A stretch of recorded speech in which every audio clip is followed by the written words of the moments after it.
Hurricane Idalia made landfall as a Category 3 storm this morning, and it's threatening to unleash catastrophic storm surges and heavy rains. Florida residents along the Gulf Coast were ordered to evacuate before the hurricane arrived.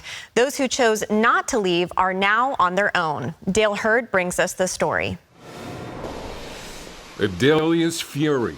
Maximum sustained winds of 130 miles per hour as it approached landfall this morning. Overnight, people in at least 30 Florida counties were placed under evacuation orders, with as many as 300,000 residents vacating their homes. Some residents boarded up windows and filled sandbags. My son's a law enforcement officer. They have ordered a lot of body bags. They're expecting some fatalities. Governor Ron DeSantis warned residents in coastal communities who stayed that they would be on their own. If you do choose to stay in one of the evacuation zones, first responders will not be able to get you until after the storm has passed.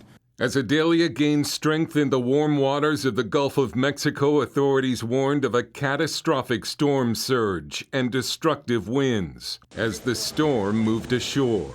FEMA was also urging families to follow the evacuation orders and get out while there was still time. If you are in a storm surge warning area, it could mean just traveling 10 or 20 miles to get out of the most significant impact areas. The utility Tampa Electric is bringing in tens of thousands of workers from more than 20 states as far away as Maine to help restore power after the storm. And 5,500 National Guardsmen are also on high alert. A hurricane watch has been issued for South Carolina, and tropical storm warnings stretch from Florida's east coast up to the North Carolina-Virginia border.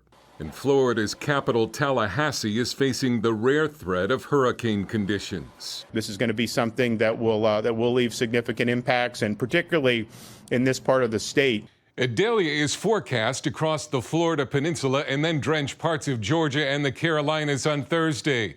Both Georgia and South Carolina have announced states of emergency, and CBN's Operation Blessing has been preparing disaster relief, working to have supplies ready to help those in need in the region. Dale Hurd, CBN News. Well, Operation Blessing has pre-positioned teams to help with the relief effort. We have a warehouse facility in Florida. That's where we're pre-staging our rescue teams, our disaster relief teams. If you want to be a part of the disaster relief effort, all you have to do is call us, 1-800-700-7000. Just say, I want to give to the Operation Blessing Disaster Relief Fund. You can write to us at CBN Center, Virginia Beach, Virginia, 23463. Just put Disaster Relief Fund on the memo line of a check.